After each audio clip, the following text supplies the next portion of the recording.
American senator Lincy ഗ്രാമിൻ്റെ മരണം വലിയ വാർത്തയായി. ആകസ്മികമായ മരണമായിരുന്നു. മിഡ് ടേം ഇലക്ഷൻ വരികയാണ്. സൗത്ത് കരോളിനയിലെ സെനറ്ററായിരുന്നു. ദീർഘകാല റിപ്പബ്ലിക്കൻ പാർട്ടിയെ പ്രതിനിധീകരിച്ച് സെനറ്ററായ ആളാണ് ലിൻസി ഗ്രാം. അദ്ദേഹം ട്രംപിൻ്റെ വലം കൈയാണ്. ഇതിൻ്റെ ആകസ്മികമായ മരണം വാർത്തകളിൽ ഇടം പിടിച്ചു. അഭ്യൂഹങ്ങൾ പ്രചരിച്ചു. കാരണം പെട്ടെന്നുള്ള മരണമാണ്. രോഗകാരണങ്ങൾ വ്യക്തമല്ല. പരമോന്നത നേതാവായ മുജ്തബ ഖംനയുടെ പരസ്യമായ പ്രസ്താവന വരികയുണ്ടായി.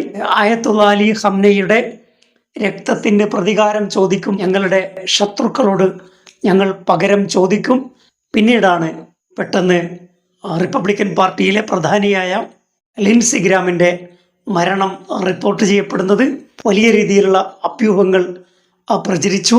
ഈ വാർത്ത ആഘോഷിച്ചുകൊണ്ട് ഇറാനിലെ ന്യൂസ് പേപ്പറായ ഹംഷഹരി ഒരു ഫസ്റ്റ് പേജ് റിപ്പോർട്ട് നൽകുകയുണ്ടായി. ഇത്തരത്തിൽ ട്രംപ്, നെതന്യാഹു തുടങ്ങിയ പല ആളുകളുടെയും ഫോട്ടോ നൽകിയിട്ടുണ്ട്.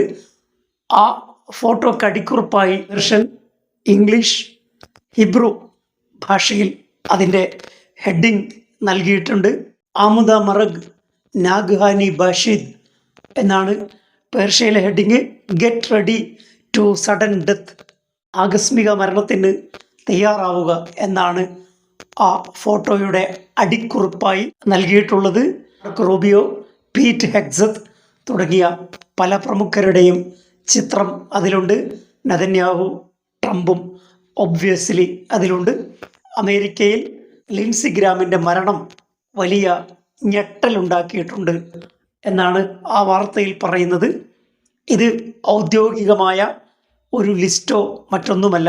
ലിൻസി ഗ്രാമിനെ പോലെ ആകസ്മികമായ പൊടുന്നനെയുള്ള മരണത്തിന് തയ്യാറാവുക എന്നാണ് ലോക നേതാക്കളോട് ഇറാൻ പത്രം ആവശ്യപ്പെടുന്നത്. ലിൻസി ഗ്രാമിൻ്റെ ഫോട്ടോ കയ്യിൽ പിടിച്ച ട്രംപും മറ്റ് നേതാക്കളും ചുറ്റും നിൽക്കുന്ന ഫോട്ടോ ആണ്. അതിൽ പറയുന്നത് ലിൻസി ഗ്രാമിനെ പോലെ തന്നെ നിങ്ങൾക്കും ആസന്ന മരണമുണ്ടാകും, ആസന്ന മരണത്തിന് വേണ്ടി തയ്യാറാവുക എന്ന് മാത്രമാണ് ആ മെസ്സേജിലുള്ളത്, വാർത്തയിലുള്ളത്. അതൊരു ഹിറ്റ് ലിസ്റ്റോ അല്ലെങ്കിൽ കൊല്ലാനുള്ള ആളുകളുടെ ലിസ്റ്റോ അല്ല. ആ രീതിയിൽ തെറ്റായിട്ടാണ് മാധ്യമങ്ങൾ വാർത്ത റിപ്പോർട്ട് ചെയ്യുന്നത്.